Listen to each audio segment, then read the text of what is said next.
इस पर है समय सारण शीलन में। ये देखो अभी गाथा का पाठ होता है ना, वो कलशों का पाठ, ये बहुत ही मार्मिक है। इसमें आप जितना आनंद ले सकते हो उतना आनंद हमारे प्रवचन में भी नहीं होगा, क्योंकि ये तो मूल आचार्य की बात है। इसलिए नहीं कि हमने वो पद्यानुवाद किया है, बल्कि वो आचार्य की बात है। और ये तो अपनी कमजोरी के कारण कोई उसका जोर कम हुआ होगा, कोशिश तो की कि जोर कम नहीं हो, लेकिन कलशों में खासकर कितनी जोर की कलश आते हैं। अंत में आपने 5-6 कलश पढ़े और अंत में एक दोहा और पढ़ लिया करें, जितना पढ़ा ना एक दोहा और पढ़ दो। निष्कर्ष का है वो कि क्रिया कांड से ना मिले यह आत्म अभिराम, ज्ञान कांड से सहज ही सुलभ आत्मा राम। ये तो ऐसा है, संस्कृत का काव्य में भी यही बात लिखी है। और अपने घर पे ऐसा लिखा कर, जहाँ पर सोते हो ना, यदि आँख खुले तो वहाँ पर लिखाने लायक है, खासकर उन लोगों को जो जिनमें क्रियाकांड में ज़्यादा रस हो जिनका। ये अमृतचंद्र का वाक्य है, भगवान महावीर की वाणी में से आया हुआ वाक्य है। ऊपर की जितने अपन ने कलश पढ़े वो बहुत एक से एक मार्मिक हैं। अत अंधे जगत के प्राणियों, कितना बढ़िया विशेषण दिया अपने को है? क्या मान कर तुम सो रहे हैं ना, है? जागो जगो इधर आओ, है ना। उसमें बहुत अच्छे शब्द है, संस्कृत में भी बहुत बढ़िया शब्द हैं इसके लिए। हिंदी का पाठ तो सब इसलिए कराते हैं कि जिसमें आपको एक एक कली हर एक को खिलती जाए। भले ही आप लोग संस्कृत पढ़ते हो, लेकिन संस्कृत में वो मास्टरी नहीं आ सकती जो हिंदी में होनी चाहिए और है। कारण क्या है कि जो बोलने की भाषा होती है आदमी में, उसी में मास्टरी होती है। ये विश्व का भाषा विज्ञान का नियम है, कोई भी व्यक्ति पे 2 भाषाओं में मास्टरी नहीं हो सकती। ये नियम समझ लो। वो कितने ही विशेषज्ञ हों दूसरी भाषा के, कोई एक ही भाषा में विशेषज्ञ होते हैं। और वो कौन सी भाषा होती है? आप कह सकते हो मातृभाषा, नहीं, वो भाषा होती है जिसमें आप सोचते हैं। सोचने का काम हमेशा एक भाषा में होता है। जब आपको दूसरी भाषा बोलनी पड़ती है तो सोचते हैं मान लो हिंदी में, फिर उसका अनुवाद करके आपको गुजराती में या उसमें बोलना पड़ता है। इसलिए वो दूसरी भाषा हमेशा कमज़ोर रहती है, वो असली भाव उसमें नहीं आता है। समझ में है ना। अब मैंने एक मातृभाषा क्यों नहीं कहा, ये क्यों कहा कि जो भाषा में हम सोचते हैं वो भाषा ही हमारे पे मास्टरी होती है। उसका कारण ये है कि जब हम आजकल जैसे बचपन से ही हमारे बच्चे कॉन्वेंट में पढ़ने लगते हैं ना, तो वे अंग्रेजी में ही सोचने लगते हैं। दिक्कत ये है। फिर जब बाद में वो हिंदी पढ़ते हैं तो हिंदी में उन्हें अनुवाद कर करके बोलना पड़ता है।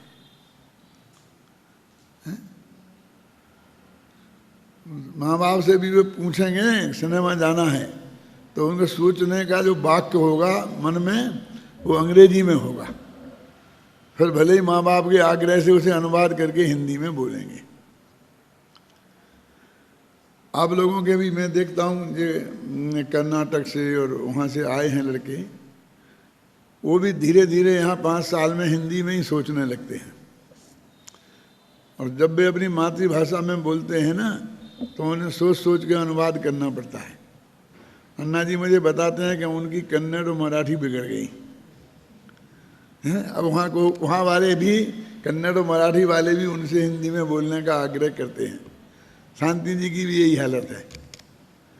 तो मतलब यह है कि आप ये चाहते हो कि हम सारी जिंदगी जिस भाषा में सोचें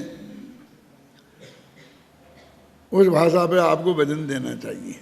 इसलिए कहता हूँ, और इसके लिए मैं आपको थोड़ा मार्गदर्शन करना चाहता हूँ किस भाषा का निर्णय करें। हर एक को अपनी मातृभाषा का लोभ रहता है ना। पंडित टोडरमल जी पर मैंने जब शोध की थी तो उसमें एक प्रश्न सामने आया था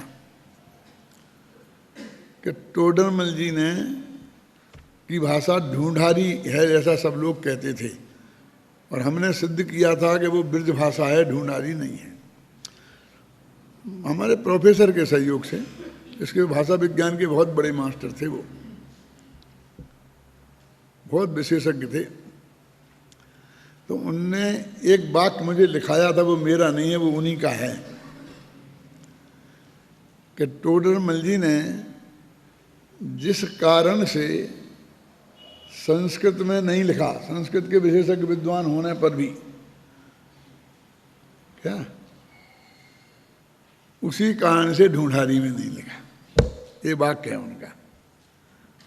इसका समय सारी गाथा जैसा अर्थ करना पड़ेगा, क्या कि जिस कारण से उन्होंने संस्कृत भाषा में नहीं लिखा, क्योंकि तब तक संस्कृत भाषा में ही लिखा जाता रहा था।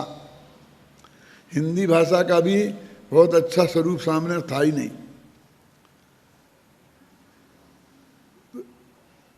तो उन्होंने क्यों कि टोडरमल जी अपनी बात को अधिकतम लोगों के पास पहुंचाना चाहते थे। क्या अपनी बात को अधिकतम लोगों के पास पहुंचाना चाहते थे, और संस्कृत के समझने वाले भी बहुत कम हैं हिंदुस्तान में भी, विश्व में तो नहीं, इसलिए उनने संस्कृत में नहीं लिखा। अभी आप सोचोगे अपने संस्कृत में लिखते समय सार अनुशीलन तो कितने लोग पढ़ते इसे, है ना? इसलिए उनने संस्कृत में नहीं लिखा, संस्कृत के विशेष विद्वान होने पर भी। और वही नियम ढूंढारी पे, ढूंढारी भी एक प्रदेश की भाषा होने से भले ही जिस एरिया में वो रहते थे उसमें वो ज़्यादा बोली जाती हो, लेकिन उन्होंने सारी दुनिया को लक्ष्य में रखकर, क्योंकि किताब एक दिन के लिए नहीं लिखी जाती है, वो प्रवचन करते तो भले ही ढूंढारी में करते होंगे, क्या तो ढूंढारी वाले ज़्यादा बैठे रहते होंगे सामने, लेकिन उन्होंने लिखना को हिंदी का मीडियम बनाया, क्योंकि ये भाषा विश्व में अधिकतम लोगों के से बोली जाती है। और टोडरमल जी के ज़माने से आज में और इसमें बहुत तरक्की हुई है,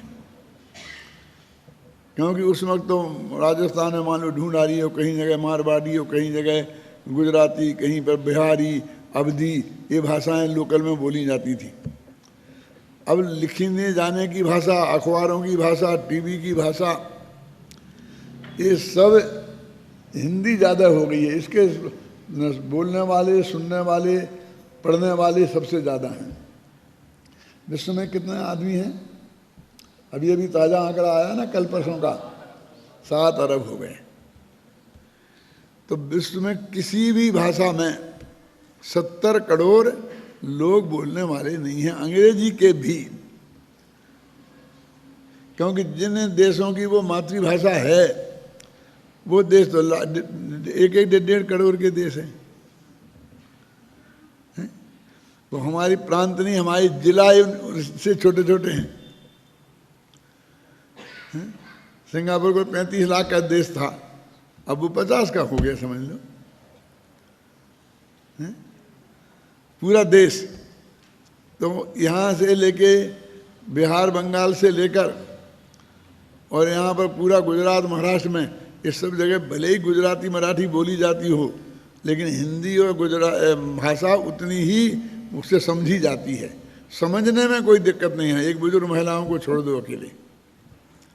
तो आज विश्व के कम से कम हिंदुस्तान में जो 1.25 करोड़ लोग हैं ना, 1.25 अरब, उनमें आधे लोग हिंदी भाषा को बहुत अच्छी तरह जानते हैं। उसमें बोला जाए, लिखा जाए तो वे पढ़ सकते हैं और सुन सकते हैं। इसलिए न केवल हिंदुस्तान की, ये आज ये विश्व की सबसे ज़्यादा बोली जाने वाली भाषा है। इसलिए मैं आपसे कहता हूँ कि आपको हिंदी भाषा में सोचने का अभ्यास करना शुरू करना चाहिए। आपको 5 साल का जो मौका है उसमें हिंदी में ही सोचें और हिंदी में ही बोलें। आपको दूसरी भाषा में भले ही अनुवाद करके बोलना पड़े कि साहब संस्कृत में आचार्यों की वाणी है और वो तो बहुत बढ़िया है, लेकिन क्या करें, वो समझने के लिए संस्कृत समझो और समझाने के लिए हिंदी। संस्कृत नहीं जानोगे तो आचार्यों की बात समझ में नहीं आएगी, संस्कृत प्राकृत, और हिंदी नहीं जानोगे तो अधिकतम लोगों तक अपनी बात पहुंचा नहीं सकते हो। तो इस दृष्टि से ये बात हमारे ध्यान में आना चाहिए। ये मैंने इसलिए कहा है कि जो कलशों का पाठ करते हैं तो सचमुच मुझे इतना अच्छा लगता है कि मेरा बस चले तो चलने ही दो पूरा घंटा। क्या ये टोकने का मन नहीं करता, क्या बुद्धि कहती है कि बंद करवा दो और दिल कहता है चलने दो। अब मैं समझना कि जब मैं यहाँ आता हूँ तब मैं घर पे भी उसके पास ही खड़ा रहता हूँ, स्पीकर के पास। और जब तुम पहला पाठ शुरू करते हो ना, अभी चाहे सुबह जो मेरे आता है टीवी पे, उसके पहले पाठ करते हो ना, चाहे 2, 4 या 10 गाथा ही कर पाते हो, नियम तो 10 मिनट का है, लेकिन क्या करते हो मुझे सब मालूम है। रोजाना उसको भी सुनता हूँ। क्या उसमें मुझे ज़्यादा रस आता है, तो मैं ऐसे आप लोग उसमें यदि उपयोग लगाएं तो आपको भी वैसा ही रस आने लग जाए। मैं चाहता हूँ वैसा रस आने लग जाए। तो आपका ट्रेन में, बस में, जहाँ भी आप सफ़र करेंगे, कहीं बैठे होंगे, तो आजकल वो हो गए हैं सबके पास भी सीढ़ियाँ होती हैं, वो चला लेते हैं। तो आप मूल आचार्यों की बात का रसस्वादन कहीं भी कैसी भी हालत में कर सकते हैं। प्रवचन से ज़्यादा उपयोग, प्रवचन में तो ज़्यादा उपयोग लगाना पड़ता है ना, तो ज़्यादा उपयोग लगाओ तो कार चलाते हुए तो एक्सीडेंट हो जाएगा। माने वो चलते फिरते में उतना उपयोग लगाने लायक नहीं है। लेकिन इसमें तो क्या है कि एक एक पंक्ति से अर्थ खुलता जाता है। यदि आप उसमें धीरे धीरे आपने उसमें वो अभ्यास कर लिया है तो बहुत ही मार्मिक है, इसलिए उसको बेकार नहीं समझना चाहिए। हमने इसको रखा है हर जगह, उसका पाठ करते हैं तो हर जगह इसलिए रखा है कि वो विषय वस्तु जो चल रही है वो आपके दिमाग में स्पष्ट होती चली जाए। अब अपन जयचंद जी छाबड़ा का वो पढ़ते हैं। इसके पढ़ने के पहले 2 वाक्य मैं कहना चाहता हूँ कि इसमें गाथा में समझने लायक कुछ नहीं है। कुछ नहीं है माने समझ में नहीं आए ऐसा कुछ नहीं है। तो सीधी सच्ची गाथा है जिसमें लिखा है कि चेतन अचेतन द्रव्यों का उपभोग अज्ञानी यदि करता है, गाथा और टीका दोनों में, तो उसे बंद होता है, और ज्ञानी यदि उनका उपभोग करता है तब भी उसे बंद नहीं होता है। अब बोलो इसमें क्या बात है जो किसी की समझ में नहीं आएगी? पंडित की क्या जरूरत है इसमें? अब वो प्रश्न ये है कि ये समझ में आती है लेकिन गले नहीं उतरती। गले इसलिए नहीं उतरती कि वही ज्ञानी को निर्जरा के कारण और अज्ञानी को वही बंद के कारण। स्पष्ट लगता है ज्ञानियों के पक्ष में पक्षपात किया गया है, इसलिए ये गले उतरना आसान नहीं है। ये माने जो कहा जा रहा है वो इतना कठिन नहीं है, लेकिन गले उतरना कठिन है। अब मैं चंद्राचार्य ने क्या किया, कुंद कुंद की सीधी सरल गाथा है, और अमृत चंद्राचार्य ने उसे न्याय से, तर्क से, युक्ति से और उदाहरणों से खोला। अब न्याय की भाषा तो जरा कठिन होती ही है, तो ऐसे बड़े बड़े लोगों को ये कहना पड़ा कि भाई इस कुंद कुंद में तो बहुत सीधा सरल है। ये अमृतचंद ने समय सार को कठिन बना दिया। उनकी भाषा में कहो तो समय सार को दुरूह कर दिया। क्या वास्तव में वो बात अमृतचंद ने गले उतारने की। और गले उतारने के लिए अपने शास्त्रों में दो ही बातें मुख्य हैं, युक्ति, आगम तो है ही वो, और उदाहरण। जो विशिष्ट विद्वान हैं और विमत वाले हैं उनके लिए युक्तियां खासकर, और जो साधारण बुद्धि वाले हैं उनके लिए उदाहरण। कुंद कुंद के उदाहरण ही पर एक पूरा एक PhD हो सकती है। इतने उदाहरण उन्होंने दिए हैं कुंद कुंद ने, और अमृतचंद ने उसमें कुछ बड़ा ही होंगे, कम नहीं किए। तो उन उदाहरणों के माध्यम से उन्होंने उस बात को और युक्ति के माध्यम से खोला है। तो वो इसलिए कठिन लगती है। ख्याल में बात ऐसी है नहीं कि वो ज़्यादा उन्होंने कठिन कर दिया है, अब वो हमारी समझ में बात आती नहीं, हमारे गले उतरती नहीं और हम पढ़ते रहते। ख्याल में है ना। चाहे पुण्य पाप अधिकार हो और चाहे संबर अधिकार हो, बुद्धिपूर्वक कह रहा हूँ मैं, नाम ले रहा हूँ ये, और निद्राधिकार हो, इनमें बात समझने की कम और स्वीकृत करने की ज़्यादा है। अब इतनी सरल भाषा कि अज्ञानी के उन्हीं भोगों से बंध होता है और ज्ञानी के उन्हीं भोगों से निर्जरा होती है। और उन्होंने चेतन और अचेतन ऐसा लिखकर, माने आपको ये गुंजाइश नहीं छोड़ी कि वो भाव भोग की होगी, भावों में आ जाए उसकी बात होगी, क्रिया से कोई लेना देना है नहीं होगा। तो चेतन भोग और अचेतन भोग, चेतन भोग अचेतन भोग में क्या फर्क है, जो क्या जानते हो?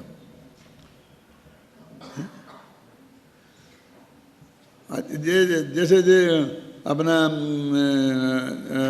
रोटी दाल जो बिल्कुल अचित्त हो गई, सचित्त सामग्री नहीं है, वो अचेतन हो गया। और अकेला चेतन तो कुछ होता ही नहीं, इसलिए हमने अचेतन और चेतन के मिक्सचर को चेतन नाम दे दिया और अकेले अचेतन को अचेतन नाम दे दिया। तो क्या है, स्त्री पुत्र आदि चेतन, गाय भैंस चेतन, क्यों हैं? और पलंग है, ये है, ये टेबल है, कुर्सी है, ये है चेतन। ऐसे भेद अपन ने किए। वास्तव में चेतन तो हमें कहाँ है जे, ये तो समय साल तो इसे अचेतन ही अचेतन कहता है। लेकिन चेतन भोग हो, सिद्ध भगवान को तो कोई भोगता नहीं है, है? समझिए ना। और इंद्रिय भोगों की बात विशेषकर इंद्रिय भोगों से होती है, 5 इंद्रियों के भोग। और 5 इंद्रियों के भोग जो तो पुद्गल ही पकड़ में आता है। तो अचेतन में पुद्गल है और चेतन में भी वास्तव में वो पुद्गल ही है। इन दोनों अचेतन और अचेतन के भोग कह करके उन्होंने उसी चीज को जो 5 पापों में हमारी प्रवृत्ति है उसको ही लिया है। मेरे कहने का मतलब यहाँ पर वो आध्यात्मिक अर्थ निकालने की कोशिश करने की जरूरत नहीं है। कि चेतन अचेतन का भोग जिसे हम मानते हैं, और वो चौथे गुणस्थान में विद्यमान होने पर भी उनकी निर्जरा, उनकी वजह से निर्जरा नहीं रुकती। जितनी उत्कृष्ट निर्जरा होनी चाहिए चौथे गुणस्थान में, वो नहीं होती है मानो 5वें और 6वें 7वें 8वें 9वें 10वें जैसी। तो भी वो जो निर्जरा रुकी हुई है वो उन भोगों के कारण नहीं रुकी हुई है। जो उनके भोगने का भाव है वो उसके कारण रुकी हुई है। आप समझिए ना। यानी वे 5 इंद्रिय के जो भोग सामग्री है चेतन अचेतन, उसको इस अपराध की शाखा में से बिल्कुल बरी करना चाहते हैं। जब स्वार्थ आता है ना तो हम बहुत बारीक अर्थ निकालने लगते हैं। वो मदेरणा की पत्नी है ना, मदेरणा से तो आप समझ जाते हो ना सब, जैसे आत्मा से समझते, मदेरणा से समझ लो। वो भी जाकर के वहाँ बोल रही है कि उनने किया तो क्या अपराध किया। भारतीय कानून में कौन से कानून में ये लिखा है कि ये अपराध है? ये तो लिखा है कि कोई किसी से बलात्कार करे तो अपराध है। क्यों? जब वो दोनों ही ने माने भमरी ने और उन्होंने राजी से जो कुछ किया तो अपराध तो होता नहीं, अपराध तो कोई बनता नहीं। पत्नी कह रही, भमरी कहती थी कि पत्नी को पता चलेगा तो उसके घर से रहना मुश्किल हो जाएगा। आपको भी लगता था कि वो हमारी सही सोचती थी, लेकिन क्या सोच रही वो उसकी पत्नी, अपराध क्या किया। और उसकी बात सुनते हो कि जिसने खुद राजी से सब कुछ किया वो खुद सीढ़ी बनाई, वो कैसी औरत होगी समझ लो। क्या किसी महिला से किसी के बारे में ऐसा कमेंट्स आप सुन सकते हो? कोई मिलेगा? मंदोदरी से भी पूछोगे तो वो भी नहीं इसके लिए तैयार होगी, जबकि उसने बहुत स्वीकार किया था। वो तो सीता को मनाने भी गई थी, ये कम से कम भमरी को मनाने तो नहीं गई।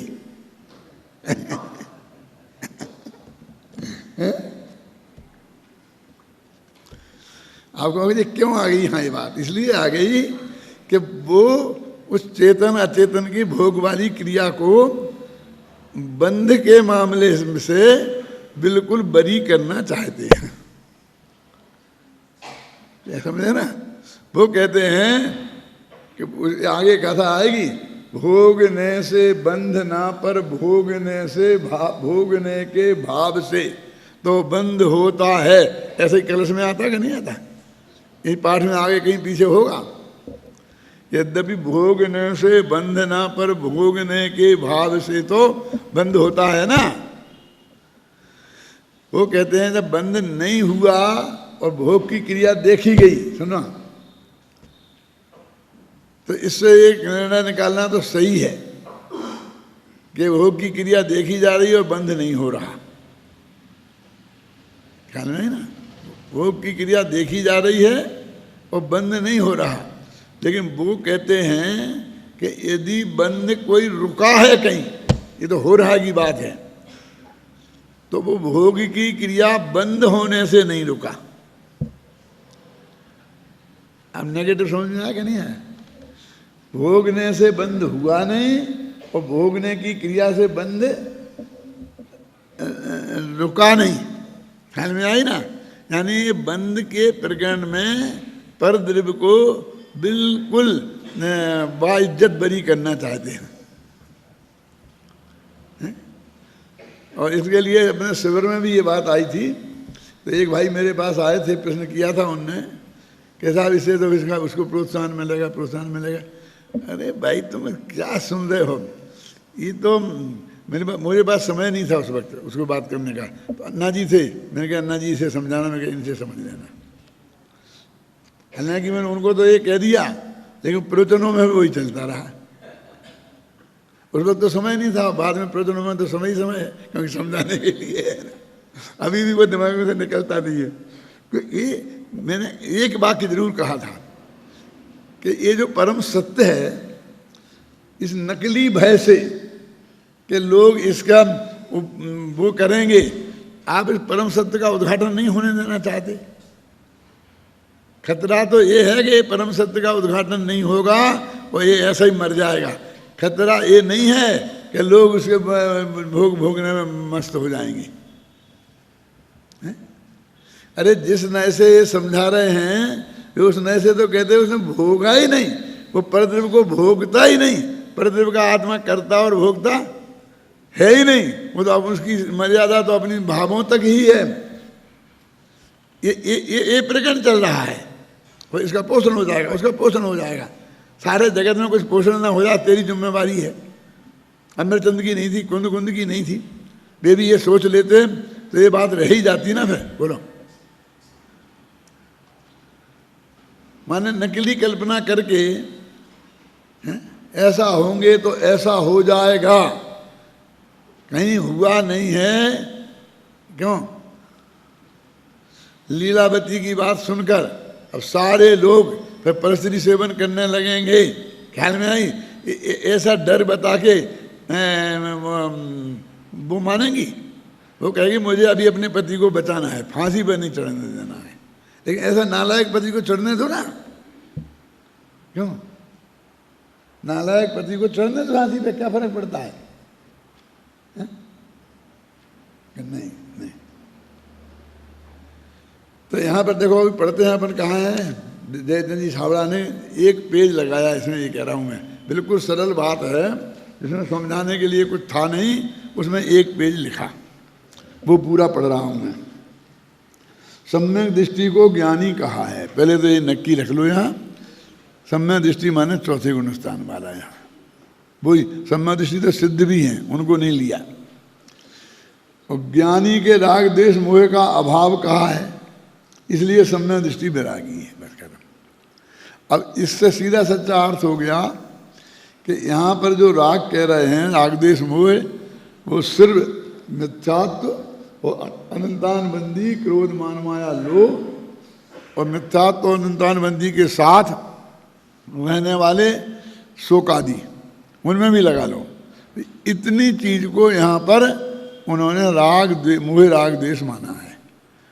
बाकी को मोह राग देश में ही नहीं गिना। यदि ये चाबी आपके हाथ में नहीं होगी तो फिर जिंदगी भर उलझे ही रहोगे, समाज समझ में नहीं आएगी। और इस बात को आपने मान लिया तो चुटकियों में समझ में आ जाएगी, है ना। यद्यपि उसके इंद्रियों के द्वारा भोग दिखाई देता है, तथापि उसे भोग की सामग्री के प्रति राग नहीं है। अब जब ये कहते हैं कि राग नहीं है, दुनिया कहते कैसे हो सकता है? क्योंकि आज के जो वैज्ञानिक तो ये कहते ही हैं कि भाव के बिना तो शरीर बिल्कुल निष्क्रिय है। पांच इंद्रियों के भोग भाव के बिना भोगे ही नहीं जा सकते हैं, समझे ना। खाने भी सब पांचों इंद्रियों के जो भोग हैं वो भाव के बिना भोगना संभव ही नहीं है ना। तो भोग दिखाई देता है, तथापि उसे भोग की सामग्री के प्रति राग न। अब राग नहीं है तो फिर वही वो अनंत आनंदी राग लेना। अभी यहाँ हर जगह आपको भाषा तो ऐसी आएगी और आपको उसका अर्थ वो समझना पड़ेगा, है ना। वह जानता है कि यह माने यह भोगों की सामग्री पर द्रव्य है और मेरा इसका कोई संबंध नहीं है। अब भोग रहा है, अब क्या कैसा है, भोग रहा है और मेरा इसका कोई संबंध नहीं। खा रहा है और कहता मेरा इसका कोई संबंध नहीं। समझे ना कठिन क्यों है समझने में, ये बता रहा हूँ ना कठिन क्यों है। कर्मोदय के निमित्त से इसका मेरा और संयोग वियोग है। कहते इसका भोगने और नहीं भोगने की क्रिया तो मेरे कर्मोदय के निमित्त से है। कर्मोदय के निमित्त से मतलब कि सामग्री प्राप्ति भी कर्मोदय से होती है, अघातिया कर्म के उदय से, और भोगने की प्रक्रिया भी जो घातिया कर्म के उदय में जो मोह राग देश के परिणाम होते हैं, जो अप्रत्यक्ष वर्णादि, उनके निमित्त से होती है। उनकी अस्वीकृति नहीं है, क्योंकि वास्तव में यदि वो नहीं हो तो वो जो भोग की क्रिया, लोग क्या कहते हैं, मैंने कहा भरत चक्रवर्ती का फिर आ जाता है बेचारा बीच में कि 96,000 शादियाँ किए जा रहा है, साल में 10-10 बच्चे पैदा किए, 10-10 नहीं सैकड़ों पैदा किए जा रहा है, और वो कहते हैं उसे भोग का करता नहीं है, उसे भोगने का भाव नहीं है, उसे भोगने मान्यता ऐसी नहीं है उसकी। क्या अब असलियत में ये जो कठिन समस्या है वो सिर्फ चारित्र मोह और दर्शन मोह में क्या अंतर है ये नहीं समझने के कारण है।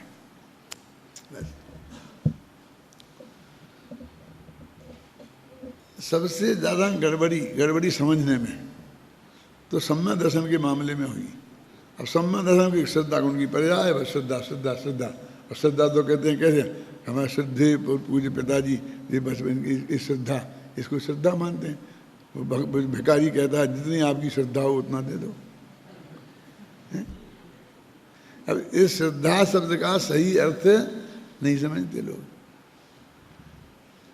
फिर बहुत आगे बढ़ते हैं। श्रद्धा भक्ति, जैसी आपकी भक्ति हो, अभी भिखारी की हमारी भक्ति होगी। हम तो अरहंत की वचनात्मक भक्ति को भक्ति नहीं मानते, जड़ की क्रिया है कहते हैं, क्यों है? अब श्रद्धा से फिर भक्ति की तरफ चले गए, उसको श्रद्धा मानते हैं। क्या करें, जब वो कहते हैं जो तुम अर्थ समझ रहे हो वो तो प्योर रास्ता है, तुम वही समझ नहीं रहा है। इसका बिल्कुल एक्यूरेट जो अर्थ आज हम समझ सकते हैं, जो मैंने वो शब्द चुना है और बहुत प्रयोग किया है, और उसकी वजह से अब सारे लोग करने लग गए हैं।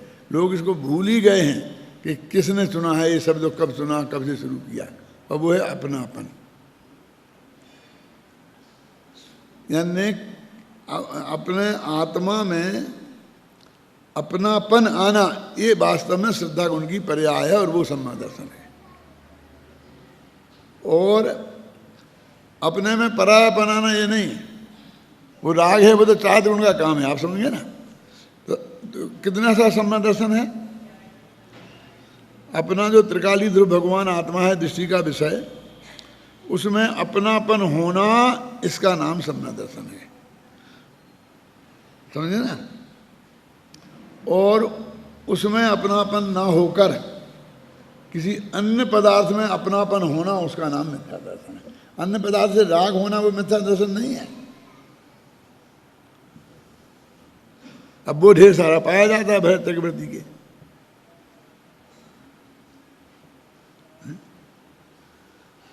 अब उससे हमें क्या दिक्कत खड़ी हुई कि जब जब हमने सम्य दृष्टियों के पहचान के चिन्ह बताए, तो हमने किसी भी आदमी को पकड़ लिया, अपने गुरुदेव श्री को पकड़ लिया, तो समझ लीजिए कि जो लुंगी लगाए और चदरा ओढ़े, ऐसा होता होगा सम्य दृष्टि। हमें बस लुंगी और चदरा दिखता है, क्यों? अरे भाई, वे तो तनकवासी साधु थे, तो ऐसी वेश देश उनकी थी उस वक्त। अब वो जब उनने वो छोड़ा और उन्हें दिगंबर धर्म सच्चा लगा, और उन्हें लगा कि मैं चौथे गुणस्थान से ऊपर की भूमिका में संभव ही नहीं लगता, मेरे को है ही नहीं, तो उन्होंने क्या करते हैं, सूट पैंट पहनने लगते कि धोती कुर्ता पहनने लगते हुए। तो उनकी सादगी काहे को छोड़ो। अब वो सादगी धोती कुर्ता पहन के भी अपना सकते थे, तो उनने उसने ज़्यादा माथा नहीं मारा, अब वो बने रहे। लेकिन उनने ये बहुत समझदारी का काम किया कि इस बात को प्रोत्साहित नहीं किया। उनके यहाँ जो ब्रह्मचारी हुए, उनको वो चदरा मदरा ओढ़ने की बात नहीं कही, लुंगी लगाने की बात नहीं कही। क्या गांधी जी, वो राम जी भाई जैसे लोग भी धोती कुर्ता टोपी में ही रहे। जिन्हें ब्रह्मचर्य विध भी देते थे, वो कायम है पंच कल्याणकों में। उनसे भी कभी नहीं कहा कि तुम अपनी ड्रेस बदलो, है ना। जैसे ब्रह्मचारियों की फौज खड़ी हो गई ना अपनी दिगंबर समाज में, एक उनकी एक ड्रेस नक्की हो गई। कुंद कुंद तो इतना लिखना पड़ा कि हमारे यहाँ 3 भेष से ज़्यादा भेष ही नहीं है। इसका भेष नहीं है, इसका मतलब कोई भी ड्रेस पहने, इससे क्या फर्क पड़ता है ना। एक सच्ची घटना में छिपा नहीं सकता, हालांकि अच्छा नहीं लगता कहने में, फिर भी माणिकचंद जी साहब चमरे थे ना, तो वो पहले वे भी धोती पहनते थे, कुर्ता पहनते थे खादी का, बिल्कुल गेरुआ रंग का, ऐसा होता था वो जो खादी आती है, और वे टोपी लगाते थे। और बरसों तक हमारा उनका समागम रहा, तत्व चर्चा होती रही, सब काज करती रही। आत्मख्याति को पंक्ति पंक्ति से पढ़ते थे, और हम लोगों से ये आग्रह करते थे कि आप पंक्ति पंक्ति से नहीं पढ़ते हो, जब प्रवचन करते हो तो आत्मख्याति पंक्ति पंक्ति से नहीं पढ़ते हो। गजा बहन का उनका कहीं कहना रहता था।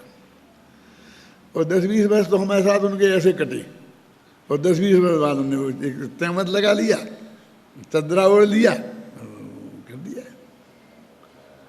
हमको बहुत अनपढ़ा लगा। तो बाबू भाई और हमने आपस में बहुत विचार किया कि ये क्या है, इनने क्यों किया। फिर हमने बाबू भाई ने, दोनों ने उनसे एकांत में बात करने का नक्की किया, और हमने उनसे कहा कि हम आपसे बहुत हाथ जोड़ के प्रार्थना करके ये जानना चाहते हैं कि आपकी जैसी पहले की परिणति थी और ये कपड़े बदलने के बाद की परिणति में आपको कोई अंतर दिखाई देता है खुद को? कुछ मामला आगे बढ़ा है क्या? हमने सम्मत दर्शन चारित्र ऐसी कुछ बात नहीं करी। मतलब पहले की जो परिणति थी और आज जो परिणति हुई है, उसमें कोई फर्क आया है कि नहीं? कुछ नहीं आया है। तो एक आय को बदले क्या कहा हमने उनसे? प्रश्न किया, नहीं इसमें तकलीफ क्या है? अच्छी बात है भाई, अच्छा शुद्ध सत्य। तकलीफ ये है कि हमको ऐसा लगता है कि हम जैसे हैं, ये जनता हमको इन कपड़ों में वैसा नहीं मानती है, और शायद इनसे मानने लग जाए तो इसका मतलब अंदर परिवर्तन कुछ नहीं हुआ, हम जगत की जो हमारी मान्यता थी उसमें परिवर्तन कराना चाहते हैं। तो इसी को तो ये कहते हैं, वो शब्द में प्रयोग नहीं करना चाहता हूँ। मतलब हम क्या चाहते, आप समझ, हम चाहते क्या हैं? जब इन कपड़ों में ही हमारी वैसी परिणति रह सकती है, उस परिणति उन कपड़ों के कारण रंच मात्र भी उसमें परिवर्तन नहीं आता है, आगम में भी कहीं कोई उल्लेख नहीं है, तो फिर क्यों इसका? फिर हमने अलग उनके पद भी बना लिए, कोई उन्हें ब्रह्मचारी जी कहने लगा, कोई उन्हें भगत जी कहने लगा, कोई और नाम कहने लग गए। और कुछ लोग आजकल नया नाम चला है भैया, दीदी और भैया। अब वो दीदी कहते हैं तो अपने घर में जो अपनी बड़ी बहन होती है, जिसे हम दीदी कहते थे, वो नहीं होती है, वो दीदी का मतलब कुछ और होता है। और भैया कहते हैं अपने बुंदेलखंड में तो हर एक कोई भैया कहते हैं ना, बड़े भैया, छोटे भैया।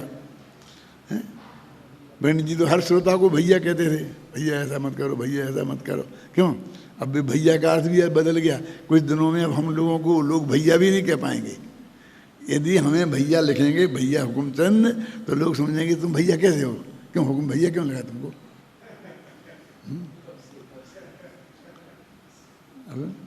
बहुत धर्म संकट है ये। अभी अभी क्या हुआ, एक दिन टीवी पर आ गया आचार्य महाराज डॉक्टर हुकुमचंद भारल।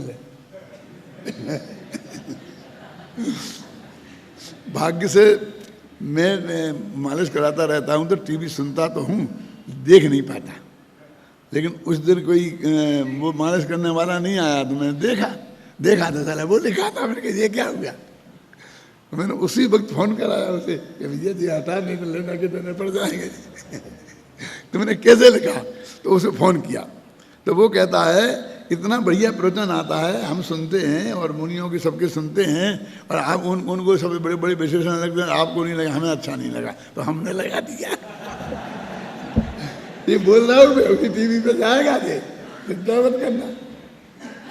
मैंने कहा भैया तेरे हाथ जोड़ते हैं, तू ऐसे मत लगा।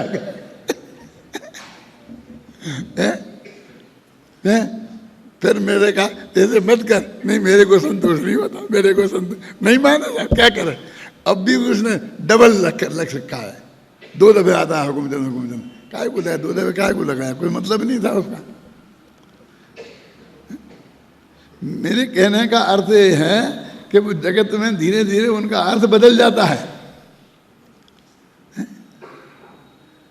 अब हम किसी को भैया कहना मुश्किल है, दीदी कहना मुश्किल है, क्योंकि हमने लिंग पहाड़ हमारे पास मौजूद होने पर भी, समझे ना, वो होने पर भी धीरे धीरे ये ड्रेस भी मान लो कि हम मान लेंगे आचार्यों की, पंडितों की, तो फिर नहीं। अपन को कुछ ऐसा नहीं है। अपन तो सूट पैंट पहनते नहीं है, सूट अच्छा नहीं, सूट नहीं करता इसलिए नहीं पहनते हैं, कि पहनने में अपन को कोई संकोच नहीं है। तो कोई पहनता है तो हम उसको नीचा नहीं समझते हैं। विद्वत्ता में विद्वान का निर्णय ज्ञान से होना चाहिए, और संतों का निर्णय उनके चारित्र आचरण शब्द नहीं कहना चाहता हूँ मैं, होना चाहिए। लेकिन हमने आज उनके निर्णय भी हम बाहरी चीज़ों से करने लग गए, इस बात से होना चाहिए ना। इसे मेरा कोई संबंध कर्मोदय के निमित्त से इसका मेरा संयोग है। जब तक उसे चारित्र मोह का उदय आकर पीड़ा करता है, देखो अब पीड़ा करता है, चारित्र मोह का उदय आकर, भाषा ऐसी है, और स्वयं बलहीन होने से पीड़ा सहन नहीं कर सकता।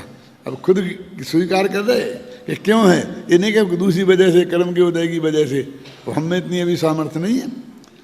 तब तक जैसे रोगी रोग की पीड़ा को सहन नहीं कर सकता, तब उसका औषधि इत्यादि द्वारा उपचार करता है। इसी प्रकार भोग सामग्री के द्वारा विषय रूप उपचार करता हुआ दिखाई देता है। ये तो जयचंद छाबड़ा ने लिखा है 250 वर्ष पहले, 200 वर्ष। आजकल एक दवाई आती है, उसे वो बोलते हैं जिसके ज़्यादा खाने से बाद में फिर और कोई दवाई काम नहीं करती है, स्टेरॉयड बोलते, क्या बोलते हैं, स्टेरॉयड आती है ना कोई। अब जब बहुत ज़्यादा तकलीफ होती है तो उसे दिया जाता है, तो उससे वो एकदम कोई भी बीमारी हो एकदम ठीक हो जाती है। लेकिन डॉक्टर कहते ज़्यादा नहीं लेना, ये तो इमरजेंसी में ही इसका यूज करना, क्योंकि ज़्यादा लोगे तो फिर भविष्य में कोई दवा काम नहीं करेगी। ऐसा कहते कि नहीं कहते? और भी आता है, ज़्यादा एंटीबायोटिक्स लोगे तो फिर बाद में एंटीबायोटिक्स काम नहीं करेंगे। फिर भी महीनों तक लेते हैं लोग, क्योंकि वो दुख नहीं सहा जाता। बिल्कुल जहर जान रहे हैं ना, इससे 10 बीमारियां खड़ी हो जाएंगी, इससे किडनी खराब हो जाएगी, इससे फेफड़े खराब हो जाएंगे, इससे ये हो जाएगा, सब उसमें लिखा रहता है, डॉक्टर भी बताता है, फिर भी वो लेता है। ऐसा समझ लेना है, यानी ऐसा स्टेरॉइड जैसा जहर समझता है। अब और बोलूँ जरा अनुकूल कि एक घी तेल खाने से बहुत वो हो जाता है, कोलेस्ट्रॉल वगैरह होने से हार्ट की तकलीफ होती है, ये सब होती है कि नहीं होती है? और इतना पक्का जान रहे कि नहीं जान रहे? और उसके बिना कोई तकलीफ नहीं होती है, बहुत आराम रहता है, और दुबले हो जाना बहुत अच्छी बात है, ये सब जानते हैं कि नहीं जानते हैं? लेकिन फिर भी लोगों से घी नहीं छूटता। अरे क्या करें, हमने ज़िंदगी में कभी खाया ही नहीं, हमसे तो खपता ही नहीं, हमारे मुँह में तो एक कौर ही नहीं जाता है। तो मत खाओ ना, कौर जाए जब जा खा लेना, लेकिन वो बिल्कुल जहर जान करके घी खाते हैं लोग क्या नहीं। मैंने नाम माला पढ़ी थी 10 वर्ष की उम्र में, 11 वर्ष का होऊंगा, उसमें घी के नाम आए थे। तो घी का नाम में लिखा था घृतम अमृतम विषम। नाम माला में अभी भी देखना तुम हैं, हाँ लिखा घृतम अमृतम विषम। घी का एक नाम अमृत है और एक नाम विष है, बोलो ऐसा लगा। हम गुरु जी से पूछे, गुरु जी ये क्या चक्कर है? बोले बेटा सीमा में खाओ तो अमृत है और सीमा से बाहर खाओ तो जहर है। टोडामल जी ने उदाहरण दिया उसका कि कोई ऐसे खाना ही छोड़ दे तो मर जाएगा, और ज़्यादा खाएगा, ज़्यादा खाने के निषेध के लिए निषेध करते तो खाना ही छोड़ दे। देखो अब ऐसा तो जहर दुनिया में होता है कि खाने से मर जाए, लेकिन ऐसा जहर कि कम खाने से मरे नहीं और फायदा हो, और ज़्यादा खाने से मर जाए, ऐसा जहर घी है। बोलो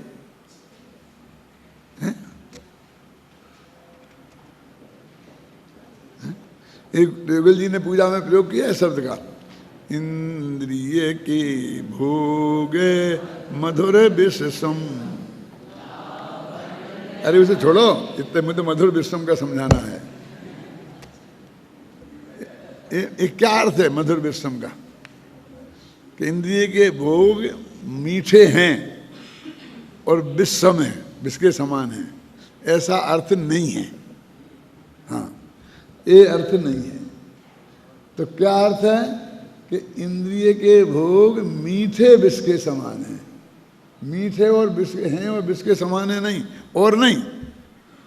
विष कई तरह के होते हैं, कड़वे भी होते हैं और मीठे भी होते हैं।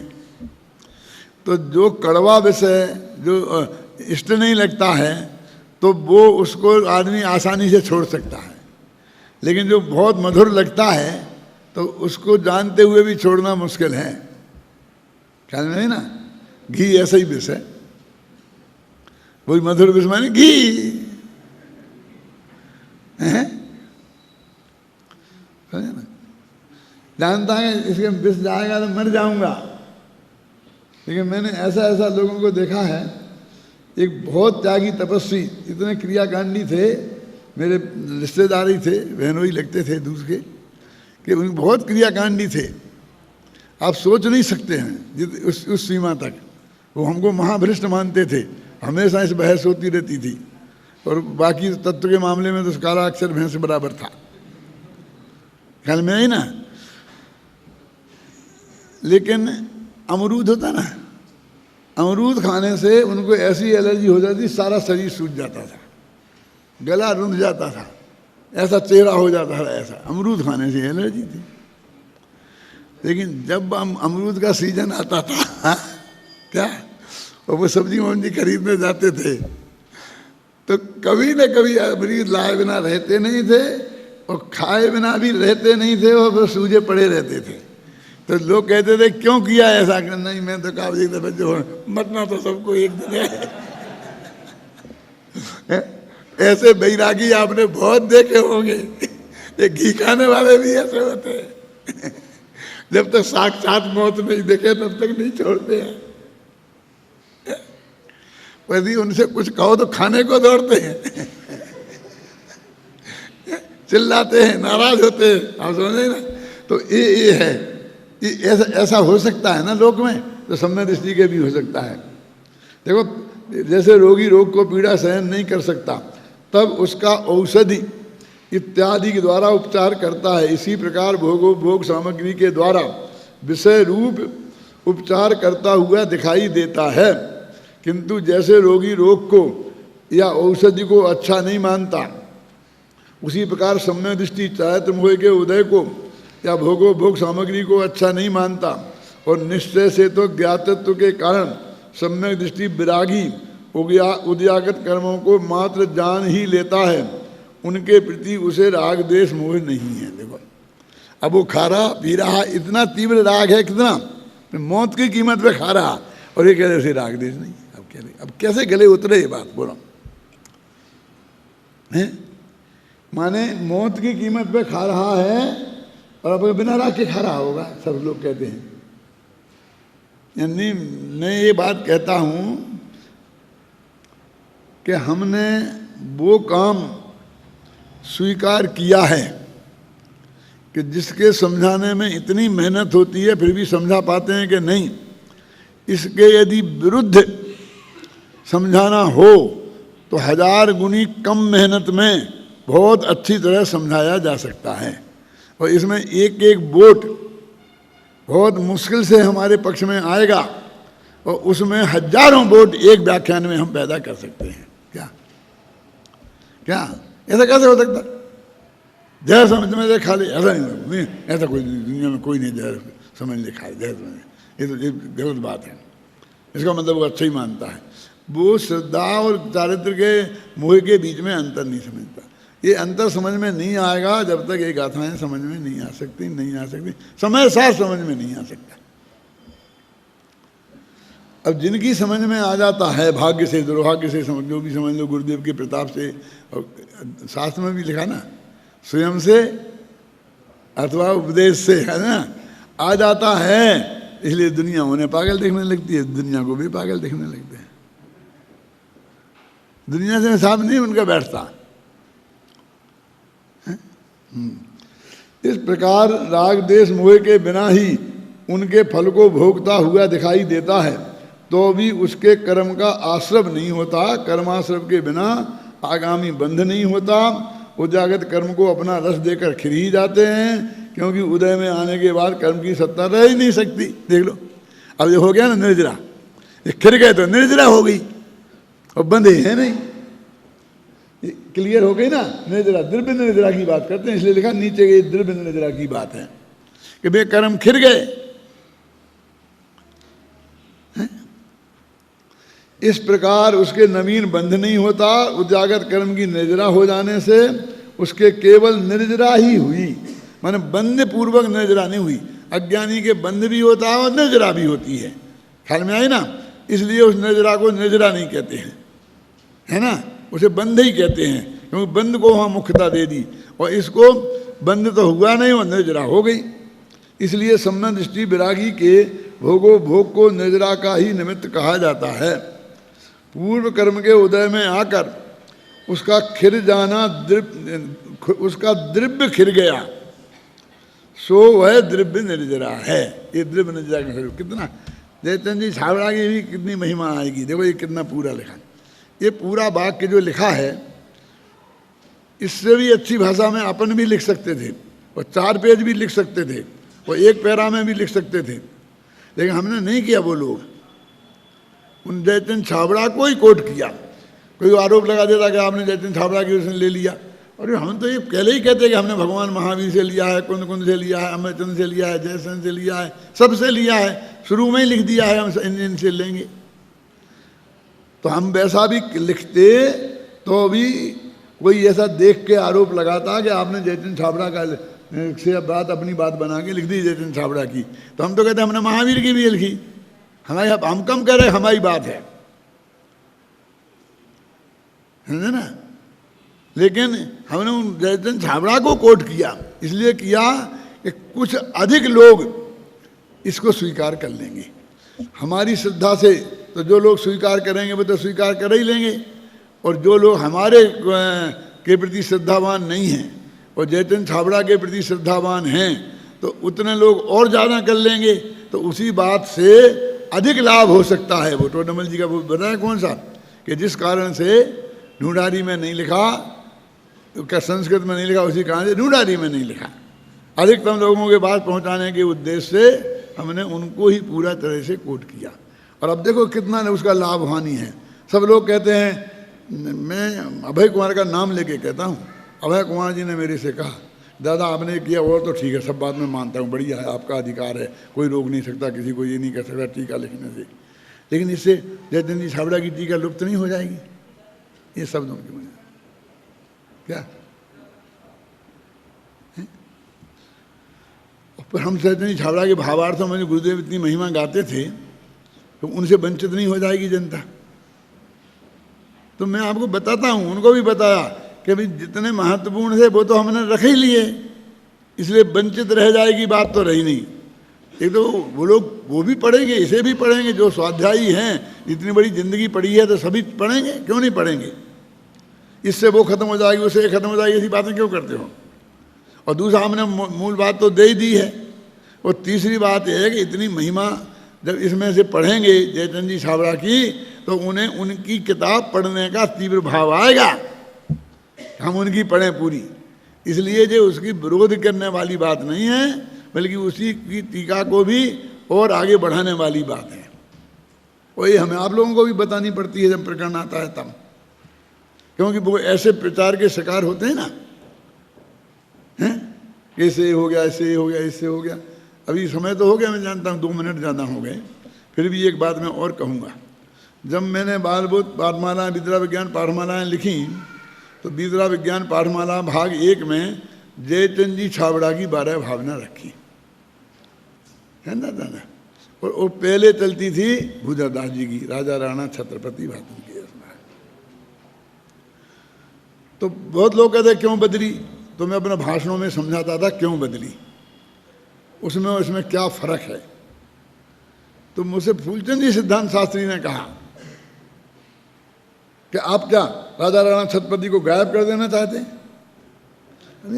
ऐसा चिंतन गायब कर, मैंने कहा अब हम जयचंद जी छाबड़ा की 12 भावना बहुत मार्मिक है, और जो 12 भावनाओं का एंगल चलता है उससे कुछ हटकर है, और जो दूसरी जगह एंगल नहीं मिलता है, तो हम उस एंगल को और जयचंद जी छाबड़ा की 12 भावना को बाहर लाना चाहते हैं। आप किसी को हटाना चाहते हैं, बात क्यों कहते हो, क्यों? कोई कहे तुम इसको चुनाव वोट दे रहे हो तो तुम इस प्रधानमंत्री को हटाना चाहते, हम क्या हटाना, हम तो जिसको लाना चाहते हैं। अब उसका स्वरूप ही ऐसा है तो हम हटाना मटाना नहीं चाहते किसी को। फिर उन्हें दूसरा तर्क था, तो वो सबके गले लगी हुई है, सबको याद है, प्रसिद्ध है, सबको स्वीकृत हो जाती है 1 सेकंड में। अब तुम्हारी इसमें मीन में एक निकालेंगे लोग, मैं निकालने दो ना, ये भी प्रसिद्ध हो जाएगी। कैसे? अब हमारी पाठमालाओं में थी वो, इसलिए वो प्रसिद्ध हो गई थी। अब ये पाठमालाएं ये चलेंगी और वे बंद हो जाएंगी तो ये प्रसिद्ध हो जाएगी। ये सब भोगे हुए हैं, और बड़े बड़े लोगों की बात में नाम लेके बता रहा हूँ मैं। ये ऐसा चिंतन चलता है, उनने देश से किया ऐसा मैं नहीं कहता हूँ, ना मैं ऐसा मानता हूँ, लेकिन उनके दिमाग में ये बात आती है। तो ये बात आती है दिमाग में, तो उस हमारी ड्यूटी है कि हम उसका स्पष्टीकरण करें कि ये तर्क संगत है, ये गलत बात नहीं है।